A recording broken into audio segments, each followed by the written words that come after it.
We answered. We do some questions. Quick one, George. Huh? Quick question. Yeah, I'm deaf, so. Thank you, George, by the way. Thank you very much. I gotta say this, I don't mean this to be offensive, I know you've heard this a million times. You look like that Cooper guy on CNN. Yeah, I've heard it many times. Yeah. Is that good, George? No, he's cool. You're way better looking, but. As far as technique's concerned, is there anything that you recall that stands out, that you changed something or you approached something differently that broke you through a barrier that stands out as, wow, I moved beyond that? Like, I could bring up a few things, like your burst of speed and the clarity of that really stands out for me as kind of one of your many signature details. Is it just like the enormous amount of time that you spent playing? I think, well, I'm not sure this answers your question, but there was a kind of a paradigm shift in who I was as a guitar player when I learned the lesson of breathing and not trying too hard. Like, it's okay to, space is a note, silence is a note, breathe, don't worry about being the best guitar player in the world, and don't worry about making mistakes. All your heroes made mistakes and they were beautiful. I wouldn't want to hear them without them. So just, the main thing is just to stop thinking. Another thing is to stop thinking.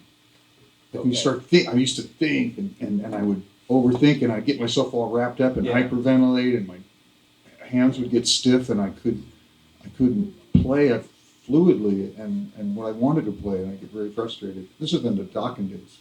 I'd have bad shows. And then now I just play and I don't care.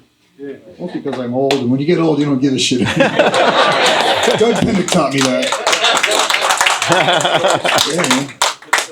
So I guess the thing I was trying to tell you was, don't think, right, and don't give a shit, and play a bunch of mistakes. That's terrible advice. George, was that the attitude? Like, what was it like in the early '70s when you guys were all coming up, and like Eddie was coming up, and like, I'm sure there was a lot of thinking and trying to be different, and like, what was that whole?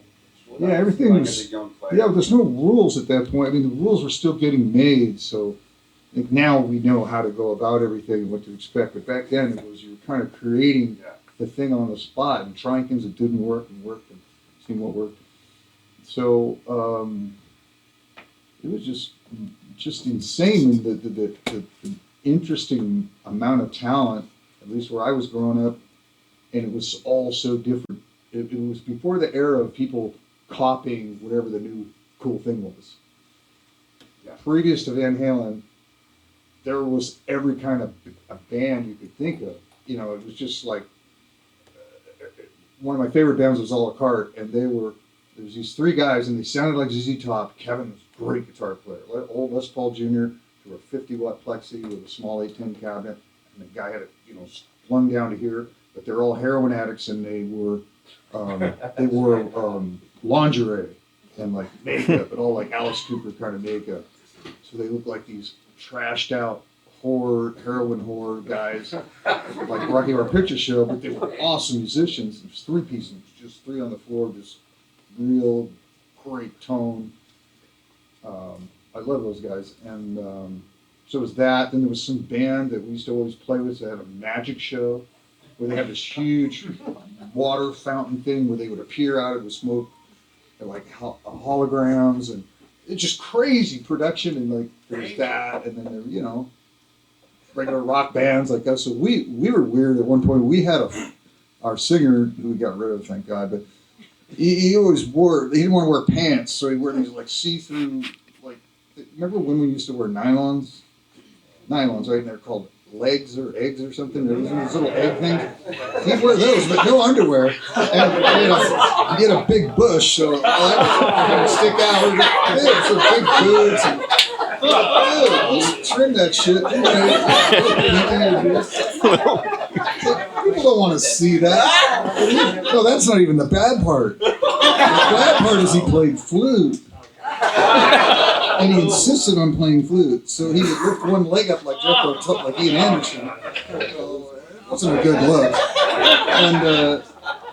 And he wanted me to always come over to him and rock out, but I wasn't into it, you know what I mean? So it just felt weird, you know what I mean?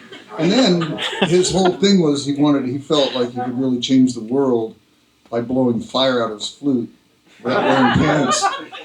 So he would try to do that with Bacardi 151, and he set himself on fire and everything. And kicked him out of the band. But if you saw one of those shows, it'd be pretty cool. Hey, I got a question. Like, I've been to a few of your clinics, and honestly, I'm here 50% for guitar playing, but your storytelling is the other 50%. Yeah. I'm gonna stop doing the guitar thing. I think I'm just gonna tell stories. But what is the weirdest fan that ever came up to you? I was at Red Beach clinic, and he spoke for half an hour about all these freaky fans, and my God, that was a fucking Red Beach is story. hilarious. So, yeah, but I think you can top him here. So, what is the weirdest Not a fan contest. story at the airport or coming up to you and doing something with you? Oh, I've had so many. You know, listen, I don't want to bring that up because that person might be here. I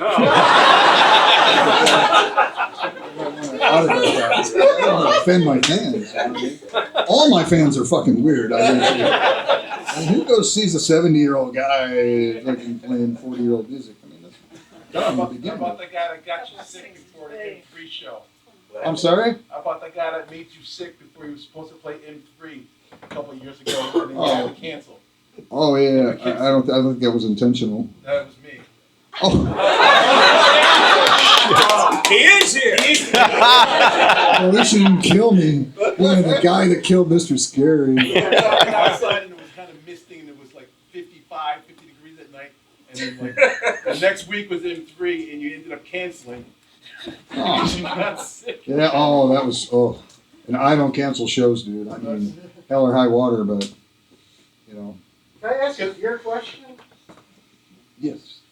When you played at Dingbats in September of 2023, you played a Plexi, you had a Fryette power station attenuator, and you had a Soldado SLO pedal. I'm just curious to see the mix of where you got your gain from the pedal or overdriving the amp with everything on 10 with the power stroke. I mean, I changed my stuff so much. But I'll tell you what I'm using now is what I'm just super happy with the rest of my life. I'm just using JCM 800s, the first year, 81s, 100 watt. And theyve got the Dan Gower mod from England. And then he does the invisible loop. So I run my delay through that loop. And I run the Lynch module, Mr. Scary module in V2. Oh, right. And it really, I mean, I've endorsed a few things in my lifetime, but this thing is like legit. I am really have no problem, you know, talking about it and saying how much I love it because I Are mean, you I using use an it. attenuator also with that? Attenuator? No. No? It's got a master button. So you're using, I'm friends with Dan Gower. You are? Yeah, Shit. he did an amp for me too. So that's He's that's, incredible, He's dude. awesome. I got I a message love to him. let him know that I'm sitting here and you're using it right now. That's awesome. Yeah, I got two 800s. That's my thing now. So I travel everywhere with them, whether it's a clinic, you know, or shows, whatever. Yeah, with your kamikazes, is it more preference or tradition at this point to still keep the one push-pull volume down with the switching pickups? Yeah, I like having to be able to, you know, mix it up. I mean, you know, I keep thinking someday I'm going to grow up and actually play strats and things like that, like I'm supposed to, like all the greats did, and get all that thing that the strats do.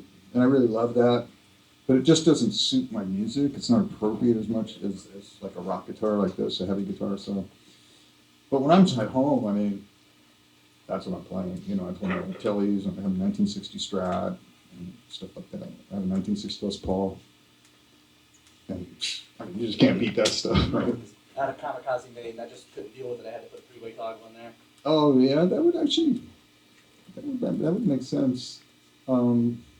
Yeah, I like to have the kill switch. I like to have the in between kind of, you know, the more tones available. I found like what's nice about this is even though it's somewhat limited because you know there's only 2 options here, but still when I'm playing, if I change it up and I pull this, it gives me a different headspace, you know, and it's almost like, you know, when whammy bars came out. You couldn't think of anything to do, so you hit the whammy bar. I kind of do that with my pickup selector now too, and do other things. Like I love strats because you can do Hendrix, you can put it in between, and do all kinds of goofy things. Where it's just a wider palette, instead of straight like Gary Moore. One thing, monochromatic, one-dimensional. It's amazing, but where's all the colors? Where's all the changes? Where's all the fluidity? Where's the Hendrix? Beck, same thing. Beck does all that kind of tricky shit. I love that. So you got to have tools that will do that. Yes, sir. Yeah.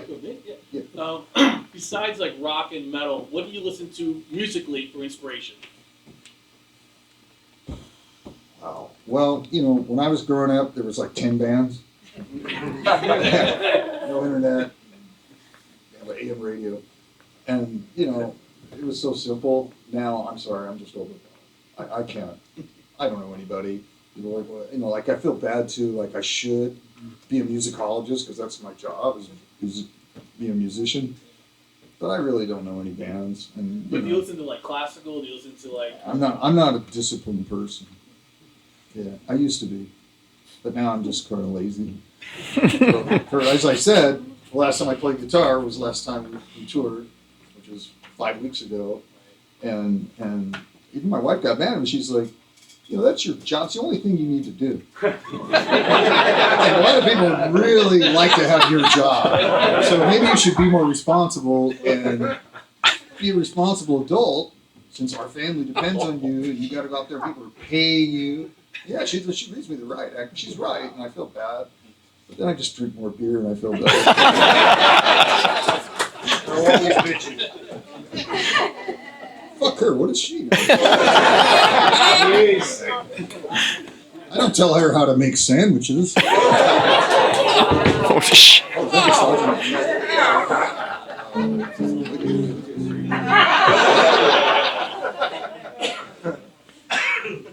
My wife would kick my ass if she heard it. Yeah. George, Yes, sir. your guitars are iconic, but I gotta ask you this question.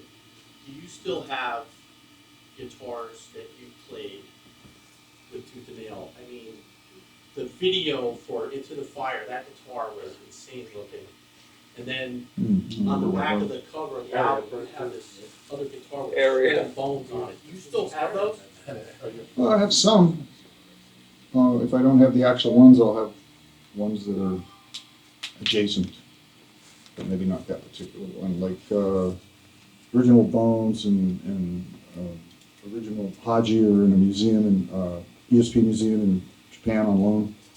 And then the Tiger I sold, but I sold it conditionally to where I have access to it for the rest of my life. And it's also in a museum. So it's being seen by people that want to see it instead of sitting in my bedroom, I'll be quite honest, I'm not really one of those guys that like revere guitars as spiritual things that have some kind of radiance to them and magic. I just think they're pieces of wood with pickups on them. And the magic comes from us, And, if it plays good, it sounds good, then everything else happens up here, And right here, Yeah, you have some really awesome videos, on YouTube, you in your studio, you have all your amplifiers. Yeah, that's just I just always wallpaper. wondered about that. None of it gets used, it just sits there. My kids will inherit it someday or whatever, but I've done so many albums in the last recent decades that I've almost sort of wore myself out, I've used everything, and so I'm like, okay, what do I really need? I need one guitar, and maybe one pedal, or two pedals, and an amp. That's it, everything else is just kind of, I honestly feel a little bit guilty having all that stuff, because a lot of people don't have anything, When I was growing up, I'd kill for, a good amp or a good guitar, So I should probably, unless I'm a hypocrite, I should give my shit away to poor people. Needy guitar. Are there any needy guitar players? What a coincidence. Leave your phone number with Ralph and your address where to send all the gear. Yeah. I have a question. How early on did you start developing your style? Is it like vibrato, where you slide up and down? Right when I got, yeah, right when I started getting vibrato, and when I took lessons from my guitar teacher, Jim Taylor, watched him once a week, 30 minutes, got there 2 hours early, rode my bike there religiously, sucked everything up, just absorbed it like a sponge. I mean, he was my hero. He had very mature Clapton-esque hands, just real old school. He was fantastic, and so I just wanted to be him, So between that and just playing along with Hendrix and records and every other record from that era, absorbing what I was listening to and trying to sort of get the vibe of what they were doing. I never learned anything note for note. I never learned any Zeppelin or Hendrix things, exactly. I didn't learn how to play the songs or the solos, but I played in the spirit of, I just closed my eyes and try to feel what they were doing and incorporate it by osmosis into what I was as a guitar player. And then, did it my own way. And you do that with enough people, and you got this synthesis, of different styles, and then you put your face on it, your brain on it, and your heart on it, and then it just, I got lucky that I had this thing that I do that's just sort of genuine and just what I hear in my head, and it's kind of its own thing, I guess. That's what people say. I don't think I'm very good, but other people like me. And I'm not saying that to get people, oh, you're great. And I know a lot of people like that do what I do, and they don't think they're very good. And I'm like, are you fucking kidding me? You're insane. But I don't think I'm good. Doesn't matter what I think. It's the Dunning-Kruger effect. Is that what that is? Yeah. Yep. An acting coach told me that he's never successfully taught an actor who thought he was good. It's a whole crazy thing that, because you can't fake not thinking you're good, because that doesn't work. You know what I mean? It's like, wait a minute, I won't be great unless I don't think I'm good, so I'm going to pretend I don't think I'm good. That doesn't work. You have to really not think you're good. Inadequate. But you keep chasing it, though. Oh, that's the thing. You gotta keep chasing it. Chase the dragon your whole life. If you think you're good, I'm still chasing that song, that great solo, that one live insane solo that'll just, it's always different, but it's always this insane thing I could never really play. But I'm just like, God damn, if I could just play what I just heard in my head, I'd be the world's greatest guitar player. That'd be the coolest concert ever in the world. That's on Beast and Beast. But it gives you something, to strive for, like you said. George, can I ask you, your vibrato, when I hear your vibrato, I automatically know it's you. Especially the jackoff vibrato, like the Craig Howe style. Practice a lot. I don't know how many guys have tried, but when I do it, it sounds like shit. You know what I mean? Like, do it, slide like maybe a fret up. How did you develop that? Where did you, and how do you? I had a hard time doing traditional vibrato because when I was little, because my hands hurt, so it's just a workaround. And it's just like a work. I'll do it this way, and that sounds pretty cool. And the speed, how do you speed? It's just time to the, just perfect. I mean, it's one of those things you think about it goes away. It's it's like, looking at particle physics or something. Yeah. You look at it, it disappears. It's you, man. Every time you hear it, I did a clinic in Japan, and in the Japanese music books that has my music, they have a squiggly line that's a sperm that says jack off in parentheses. It literally says jack off, no sperm. Yeah. And I think I told them to do that. But they're, they took me seriously, obviously. So when I did the clinic, there was a question and answer like this, but the Japanese people were very polite, and very nice. And they go, and they're serious, and they go, oh, Mr. Lynch, please show us how you jack off.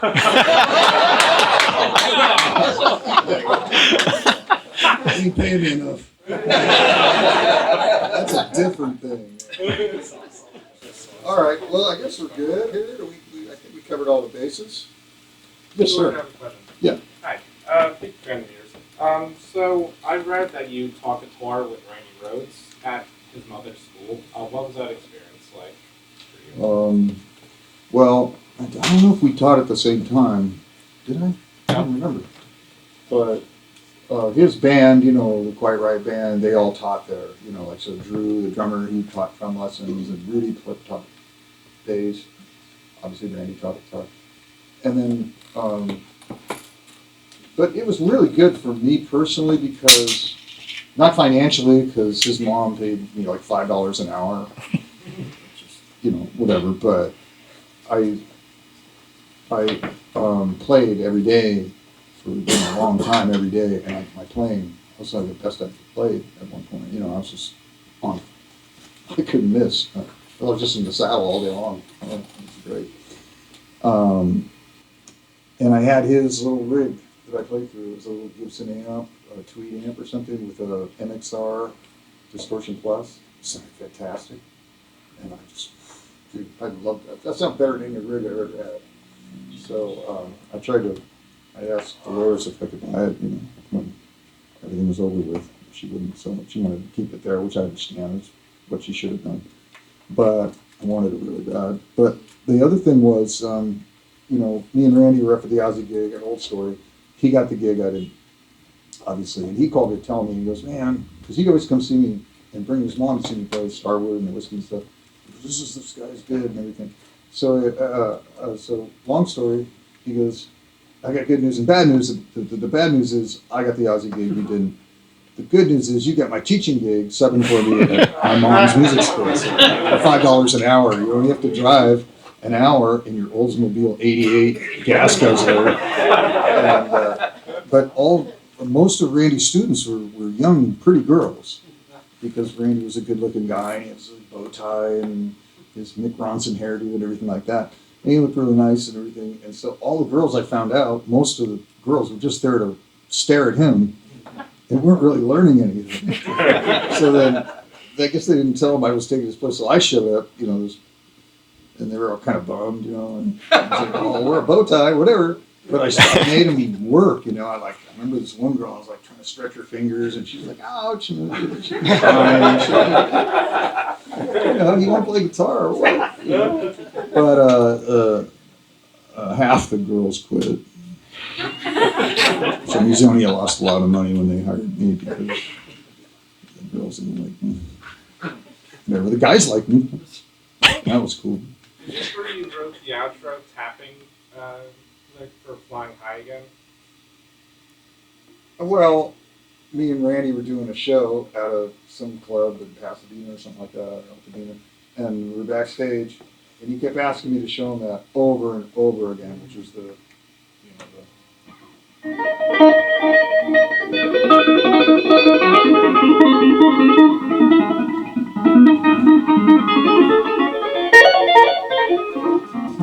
whole little thing, it was part of my guitar solo. And he goes, how'd you do that? Just show me again, show me again, show me again. I showed him like 10 times in the dressing room.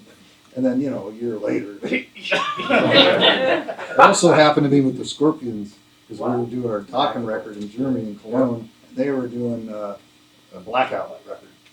And that Rolling guy, harmonics on Dynamite. That guy, Yeah, yes. yeah. But he did a bunch of stuff. Yeah, he was like, because we all eat dinner together in these big wooden tables out there, you know, outside the studio. We were in the shitty little studio in the basement. They were in the big studio, Scorpions. And then we were like, and he would always come over and he goes, and I always had my guitar with me, you know, so when I was eating and everything. He's going, oh, show me that, show me that, show me that, show me that. And they just go right in and record it, like right in. And then one time he goes, hey man, I forgot how to do that thing. Am I doing it right? I go, what the fuck? Sing your own shit. It sounded like, you know, I heard that the first time going, hey. I did finally say something. I go, hey, well, at least, are you going to finish that dessert? And he gave me the rest of his.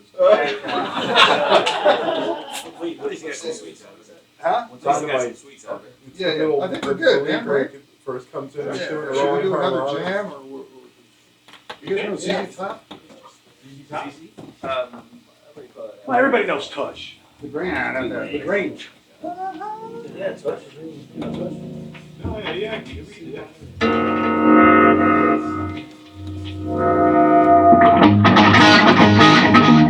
Right? Is that what we're doing?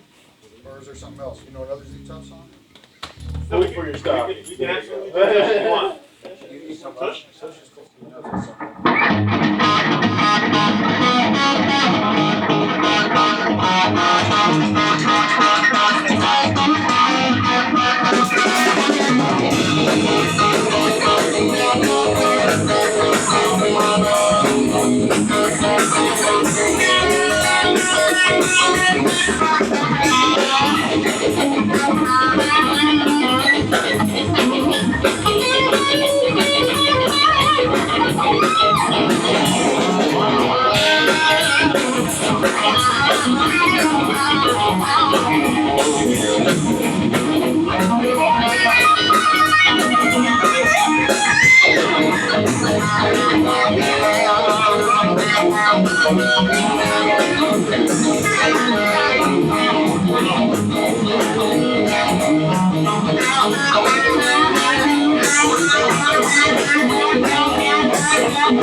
If you want to get on the mic and mention raffle, I think you feel free to sign something like that. Everybody can figure out the link and I'm going to try to get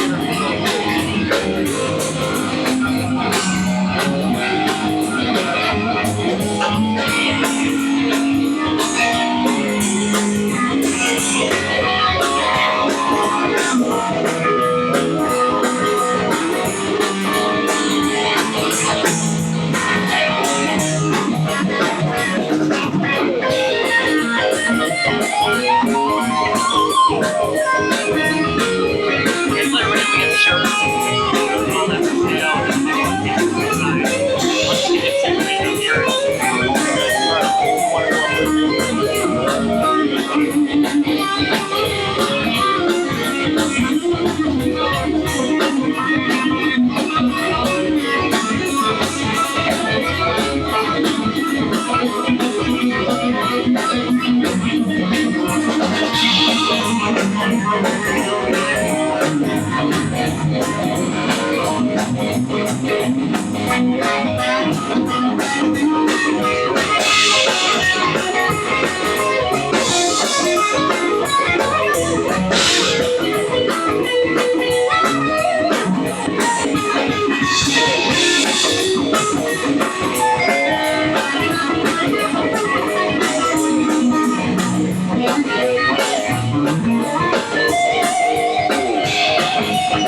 That's what you guys are here to see, though, right? Go deep. Thank you, George. Thank you, George. Thank you, George. Thank you so much for coming out and doing this. We appreciate it. We're blessed to have you here and doing this guitar clinic. I do appreciate it. Round of applause for George.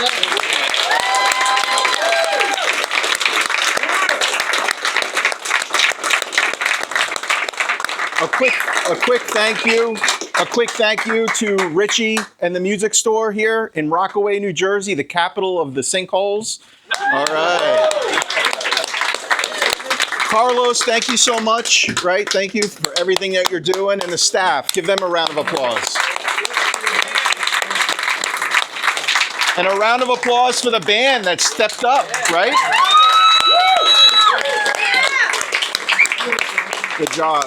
And absolutely, 100% my childhood friend, Daryl Robinson, for organizing most of this. Fantastic. So we have raffle tickets still available, $5 per raffle ticket, maximum of 10 per person, right? There's a whole lot to win here. That's that guitar right there that's signed, as he mentioned earlier. We have some $50, $100 gift cards, and a whole bunch of other prizes. So if you haven't already, please go up there and get those tickets, okay? We also have a sale, 15% off on the LTDs and the EVHs, right? The Eddie Van Halen equipment. So please, if you haven't already, take advantage of that. So thank you so much for coming out. I appreciate it. It was a fantastic event. Thank you for everyone who offered up some questions. It just makes the environment so much better. So I appreciate it. Thank you so much. Go George Lynch. All right.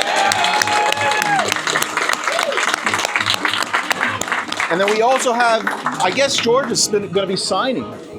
Maybe a couple things. We got t-shirts, we got pictures over here, a little bit of stuff, but yeah, thank you. Yeah, absolutely. Thank you so much. Woo.